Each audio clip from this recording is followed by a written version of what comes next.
that deformation parameter is an extra hair on the top of the mass and as well as spin.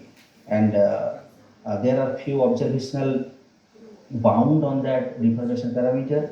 If you go to the Akapura battle paper in 2013, they have founded this deformation parameter and limited up to the maximum values up to 90. And we actually thoroughly study the accretion properties in that space-time, because such space-time actually uh, shows some strong gravity signature which could not be explained through the Einstein gravity, like dark energy, dark matter, and as well as nature of the singularity, etc. So that was our first motivation, and that's why we study the accretion properties. We could think of this deformation could affect on the accretion dynamics also. Uh, so okay, let's go to some model equation. These are the models equation in the general relativistic hydrodynamics. If you go to the equation, first equation, which is the radial momentum equation, and where phi effective is the effective potential that basically incorporates the centrifugal and as well as purely gravitational part. And the space-time also have symmetry along time and phi direction. So we could have to conserve quantity along time and phi direction. So along time direction, the Bernoulli's functions is constant, which is basically the specific energy, and along phi direction, the angular momentum is conserved. And if you just do the ratio between these two, you will get the specific angular momentum, which can be defined through lambda, and which is also a conserved associated with the flow. And other important quantity is the mass accretion rate. So in the mass accretion rate, this is also a globally conserved quantity that does not have any variation with respect to the radial coordinate. Equation of states also we have used the relativistic equation of state, because the temperature of the disk can vary 10 to the power 6 to 10 to the power 10. That means from the outer edge to inner edge, the temperature varies from 10 to the power 6 to 10 to the power 9 or 10 or 12 might be, that depending on the flow parameters. So that's why we use the relativistic equation of state, which basically contain the variable adiabatic index. It does not have the constant adiabatic index. And if you just use the sonic point condition, sonic point means the critical point where flow speed basically cross the sound speed, where velocity gradient takes the form 0 by 0. If you apply this condition to all the differential equation, all the differential equation basically converted into simply algebraic equation. If you solve this algebraic equation, then you could find out what are the position of the location of the sonic point, temperature, velocity, etc. at the sonic points. And to identify the global accretion solution, we need to basically solve the partial differential equation by using that sonic point value as the boundary condition or the initial condition. Okay, so now let's go to the numerical results section. So in the numerical results, first I will motivate how the deformation actually changes the structure of the global solution. In this plot, we basically show the variation of the Mach number with respect to the radial distance. I mean, from the radial distance means from the outer edge to horizon. We took the outer edge around 10 to the power 3 such a gravitational radius, and inner edge basically is the horizon, because we choose the spin parameter ak is equal to 0. And if we fix the specific angular momentum at 2.8 and e is equal to 1.001, and now just keep increasing the epsilon, I mean the deformation. If you just keep increasing the deformation to the system, it basically changes the solution nature. If you look at the panel A, it shows actually the flow contain only outer critical point. But when you go to the epsilon is equal to 3 case, the flow contains 2 critical points. That means flow have the multiple critical points. But in that case, what happens is that the solution going down the outer critical point, which is actually the global solution, because it connects the outer edge and as well as the horizon. But in case of the solution going down the inner critical point, which is terminated at some radial distance. Now, if you increase the deformation parameter to psi is equal to 6, and the flow solution nature is same, but it terminates at higher radius. And if you go to the epsilon is equal to 9, the solution behavior is completely changed. That means the solution going down the outer critical point, which is close to 1, but the solution going down the inner critical point, which is a globally connected from the outer edge to the horizon. So at least from this slide, we can tell that the deformation parameter f star, which would actually affect the accretion solution globally. and it basically modify the nature of the acquisition solution according to the deformation parameter. And in this slide, we have studied the variation of the flow property during shock. So usually, what happens is that the solution going down the outer critical point, and then it becomes supersonic, and it basically continue to accrete towards the black hole. But in case of the shock, flow have a tendency to satisfy these type of condition. So these are the component of the stress energy momentum tensor. So first one is the mass conservation, and the second one is the energy conservation, and third one is the pressure conservation. And if these three conditions are simultaneously satisfied in between the R in and R out, the flow have a tendency to jump into the I mean the subsonic branch from the supersonic branch. And during the jump, there is a huge change in the Mach number also, radial Mach number. And if you just keep increasing the deformation parameter, what happens is that the shock fund actually trying to move towards the outward direction, and obviously the jump across the shock fund also decreases. And in the right hand panel, if you see, we study different flow parameters like velocity. So in the shock, when shock actually happen, that velocity decreases to some extent. I mean, there is a sharp jump to the velocity, and during if the velocity actually decreases, if you look at the equation, mass conservation equation, it basically try to increase the density. So therefore, in the density where we see at the shock location, the density actually become, I mean, the post-shock corona density become large with respect to the subsonic branch. And obviously now, if you plot the temperature also, flow temperature at the shock position, the flow temperature also take a sudden jump, and so therefore the post-shock corona, which is have a very hot electron, which actually accompanied with very hot electron, and that hot electron actually help us to inverse I mean to ignite the inverse compound scattering effect, and that inverse compound scattering actually produce the high energy photon in the inner region of the accretion disk. And other parameters we also draw, but importantly the relative thickness of the disk. We see that the relative thickness of the disk will continue try to decrease, but at the shock location it is puffed up slightly, and the shock fund, if you move the shock fund towards the inner edge, and that puffed up actually become increasing. And obviously, so therefore the effect of the deformation parameter have so on the shock properties also they have a effect. And now the multiple solid point solutions we have already shown, but these solutions are not the unique solution. It have a parameter space. Now if we keep increasing the deformation parameter, it actually seems that the area under the parameter space actually increases. And that multiple solid point solution, one feature is that it can satisfy the shock. If you if you at the region left hand side of the borderline, that region actually maybe provide you shock, but not necessarily. But now if you just study the shock parameter space separately, then what happens is that if you just increase the deformation parameter, it actually increases the shock parameter space, and that shock parameter space increases means you could be able to I mean explain the high energy photon from the inner region of the accretion disk. So therefore, the deformation parameter here actually the important role is that it could actually help to understand the high energy photon from the accretion disk also, because it increases the shock parameter space. And the most interestingly, one thing is that here, if you see this plot, there is a nozzle shaped region is here. That region actually indicates that at the zero angular momentum flow, the flow can also actually contain the multiple sonic point solutions, and also could shock also could happen.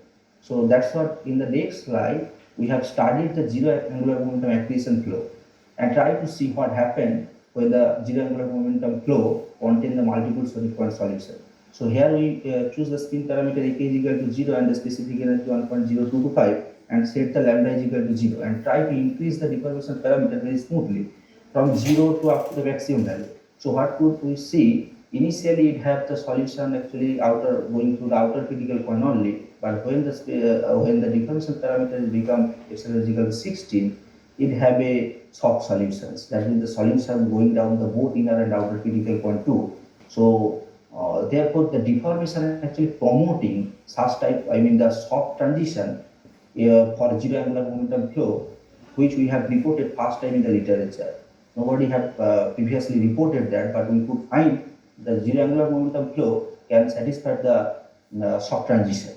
So, Vankar, you are left with 2 minutes. Okay, okay. Just finish it. Okay, so now the thing is that the naked singular space-time is also, so deformation can promote also the naked singular space-time. So if you see the event horizon equation, that's actually simply the divergent of the GRR component of the metric. So if you see the horizon equation, with the event horizon equation, and if you set the AK is equal to 0.99 and epsilon is equal to 0.03, we basically does not have any real rules. That's actually indicating that. So you are in a naked singular zone. So if you go to the Brahmi et al. Paper, they have shown that there is there is a missing of solid surface around the equatorial plane. We also study the accretion flow in the equatorial plane. Therefore, the flow does not actually satisfy any. Flow does not suffer any solid surface. So if you just try to investigate what are the solutions for that space time in the naked space time, so what we see is that there is a extra critical point appear very close to the sonic. The very close to the central offset. And the flow actually always try to avoid this critical point because these are not the saddle type critical point. This is a spiral type critical point. So that's why the Mach number is continuously increasing, but very close to the origin, it have a sudden jump up to that inner critical point. And such type of flow behaviors actually not present in case of the black hole. So that's why through the accretion solution, that means the nature of the accretion solution, you could isolate the black hole parameter space and as well as the naked singular parameter space. Here basically we have done that division of the black hole parameter space and the naked singular parameter space. The gray region is the naked singular parameter space and the colored region is the black hole region, where the color bar actually replaces the maximum angular momentum, which would help us to develop the soft study. Okay, so I will quickly summarize my talk. So what we have find in our study is that the deformation parameter actually changes the solution behavior and most importantly it enhances the soft parameter space, and deformations also affect on the soft properties of the flow. And for the first time in the literature, we reported that the zero angular momentum flow can harbor the soft transition at relatively large deformation parameter. And obviously, deformation can isolate the black hole and the naked singularity through the solution topology. Okay, so these are the important differences. Thank you. Thank you so much, Shivankar. Now the session is open for question and discussion. If there is any questions from participants,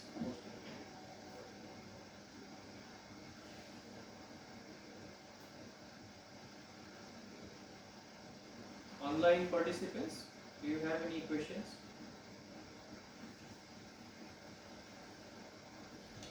Okay, so Ankar, I have a query regarding your ZP metric that you are studying. Okay. If we look into the Event Horizon Telescope's result, this angular diameter of this black hole shadow of Sagittarius A star, then we can get a lot of constraints on the deformation parameter H. So, did you consider in your study that the shadow constraints or maybe... No. I did not take any shadow constraint, but that constraint on the deformation parameter actually basically from the Atamura et al. Paper, where they have studied the polarization of the light. Through polarization. They study the polarization effect from the accretion rays, and from there they actually bounded their deformation parameter up to 90. But theoretically you can have it's true. More than. What I'm willing to understand is, if the metric is severely constrained, how will your study be constrained in some way? Our study is not constant somewhere because we are always within that deformation parameter limit. Because if you exceed that deformation parameter limit, then theoretically possible, but observationally, obviously, there is some that constant that we have given, so we can't exceed that limit. If we exceed that limit, we can get the solutions, but that solution may not be physically possible because obviously that bounded through observation, right? You should first respect the observation, then theory. True. Okay. Thank you. Is Hmm. there any other question? If there is no question, let us thank the speaker and move ahead to the next speaker. Ravindra Mahato, next speaker. Yes, sir. Am I audible? Yeah, you are very audible. Ravindra Mahato will be talking on spectral and timing analysis of GX13 plus 1, RGS data and evaluation of ISM. Over to you, Ravindra. You can share your screen. Thank you, sir. Yeah, you will be having 13 minutes for your talk and then 2 minutes for discussion.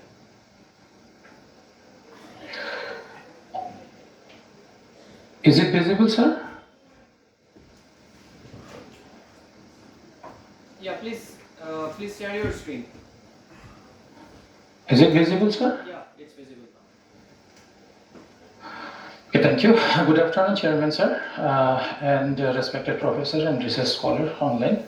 This is Ravindra Mahato joining the session from Kokrasar, Assam to present my work titled Spectral and Timing Analysis of GX13 plus 1 RGS data and Evaluation of ISM, carried out under the supervision of Dr. Manmayuri Borwa, Director, School of Fundamental and Applied Sciences, Don Bosco University, Assam.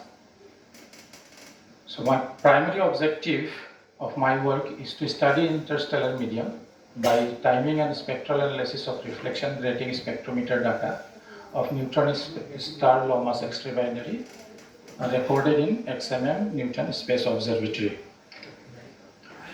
And let me give a brief overview of these players which will involve in this entire research process. Is the source. My source is a low mass neutron star low mass X-ray binary. As you can see here, this bright is the impression for neutron star, and this one is the other companion star, and I'm having an accretion discourse. And from this accretion disk and the neutron star, we emitted X-ray, and this X-ray then passes through the intervening medium, that is your ISM, and then data were collected by this observatory, XMM Newton. And those data are then analyzed, and then outcome and conclusions were reached. So framework of my discussion will be I shall give a brief introduction about the source I have chosen, and then about the data, and then tools and techniques which I have involved during this analysis, spectral and timing analysis, and then outcome and the conclusions to which we have reached. So in regard to the source, my source is a neutron star low mass X-ray binary, and there are around 150 neutron stars low mass X-ray binaries so far detected, and out of them 28 are neutron stars of X-ray transients, and my one GX13 plus 1 is also a neutron stars of X-ray transient, and this of X-ray transient is really lie close to this galactic latitude 10 to minus 10 degree. GX13 plus 1 is a bright, persistent and low mass X-ray binary which is suitable for study of the ISM. It consists of a neutron star and a K5, 3 stars, which is similar to our star like Sun. It is located. Its location is given by this right-hand and declination. It is located around 7 kpc apart, and it is the second highest. It is having the second highest orbital period, equal to 24.53 plus minus 1 days. And its luminosity is nearly equal to 0.1 Eddington. And it is a hybrid source having resemblance with both Ethel and Z-type sources. Now, ISM. we all know that the space is not vacuum. 10% of mass of the galaxy is in the form of gas, and the gases mostly it is hydrogen. There are other gases like oxygen, nitrogen as well. And the ISM also have nearly 9% in the dust, consist of dust.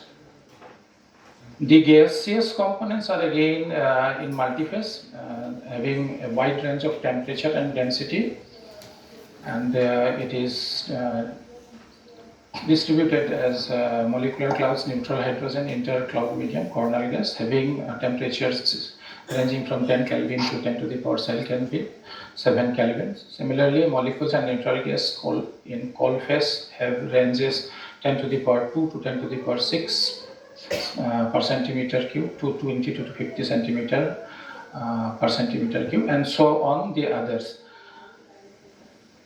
Now, how do we know that there are ISM? There are it manifests in different way. The formation of absorption line is one of the way in which in the spectra is one of the way in which we can recognize that there are ISM in between in the line of sight. And as we know all that ISM is the place where the stars forms, evolves and dies. So it is having a wide range of temperature and density, so it's a very interesting point to study in order to come up with maybe a new element in different ionized or different states.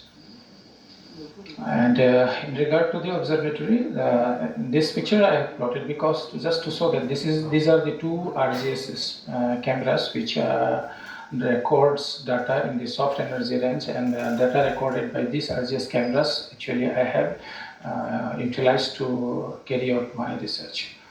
Now the reflecting grating spectrometer, there are two, as I said, RGS1 and RGS2 having 9 CCD, and it measures and wavelength from 5 angstrom to 38 angstrom in first order, and then 2.5 angstrom to 19 angstrom in second order. These are the list of the softwares which were involved in the process of analysis: HISOPS, XMM SAS, XPEC, these are, and AstroPy, and XMM Grace and DS9. Now there are around 15 observations so far carried out by this XMM observatory for these sources, out of which few are on-axis observations which are well calibrated, and few off-axis observations are also there. So we have excluded those off-axis observations. We carried out analysis on the on-axis observations only. And there are 10 such on-axis observations. I have shown only 5 in the list. So total exposure period of the source is this much, and we also have discarded those data which are data recorded is less than 500 MB. Now these data are generally in double zip files, so we untarred them, extracted the FITS file, and then we carried out the task RGS probe, which gives us around 26.fit files. Now, this most important thing is to evaluate if the data are piled up, because if the data which we are going to analyze are piled up, then there will be a photon loss, energy distortion, pattern migration, and we may not be getting the actual spectrum. This may be a spectrum which is artificially harder than the actualities. So in order to evaluate whether the data is piled up or not, initially there are different methods, but initially what we did, from the fluxed file, combined flux file, we separated out the first order and second order flux file of RGS1, and using this command RGS fluxer, and then we plotted them using matplotlib, and this is how they looks like. This the left graph on the left hand side is one which is showing non-piled up data, and the right one is a piled up one. and the curve graph below is the ratio of the first and second order spectrum of RGS1. And this peaks in this spectrum above 1 shows that these regions are piled up. So during the process of analysis, we have excluded this portion of data. And here you can see that is well above the fluctuation high, and it is well above 1, so the data is piled up. But here I would like to mention one thing, that generally in RGS1 first order, the pile up is less, and if it is high enough, then there is no as such method to rectify those data and use further other than leaving behind. But the good point is that in RGS, this piling up usually less than the EPIC and the other cameras data. In next step, once I have chosen, I have checked this piling up of data, then we go for this light curve timing analysis using this RGS LC correspondent such task. We and choosing bin size 60. We have plotted this light curve in order to find if there is any dipping, eclipsing or bursting like phenomena occur during this data period collected. And here I would like to mention one observations which is 501 observation, and where we have seen a dipping at the very initial, and which has been supported by this hardness ratio plot. But in other observations, this dipping eclipsing like phenomena is not observed in case of this source. Then we did this spectrum plotting by using the model, choosing various model parameters and fitting them and finding out the best fit model. We used this Pearson C static suitable for low counts per bin instead of chi-square fitting, and we used during the process these models, this Tübingen Boulder ISM absorption model, which is which measures absorption cross section of ISM, then black body as radiation model, power, and then fitted with the gauss. And this is one of the observation I have shown where aluminum absorption lines could be seen. But then again, here we need to take care of the fact that the absorption could be due to various reasons. It may be due to instrument, and maybe due to source, or maybe dipping as well, or it may be due to ISM. So before reaching to a conclusion, we carry out all these steps one by one to check whether it is due to instrument, or maybe due to the source, or maybe due to due to the dipping of the source. We carried out one by one, and then we could see the data obtained, and from the data obtained, we have seen that the equivalent width of most of the observations in which this line is seen are nearly equal, and the equivalent column density obtained is of the order of 4.18. Thus, after carrying out all these analysis with all the observations, we could reach to the conclusions that our best fit values of NH agrees with those measured higher wavelengths. On average, NH values ourselves are slightly higher, but what has been already reported, and that may be due to this curvature as measured in X-ray above 25 angstrom. The value of equivalence which obtained are close to each other in different observations, and our values are consistent with values published earlier by Dicky Lockman, MDS Strabo, Mylino, etc. So what we can conclude from this, equivalent widths in some neighboring observations being nearly equal, and the NH value derived are close to the value of H1 for this source. So we can conclude that there may be ISM which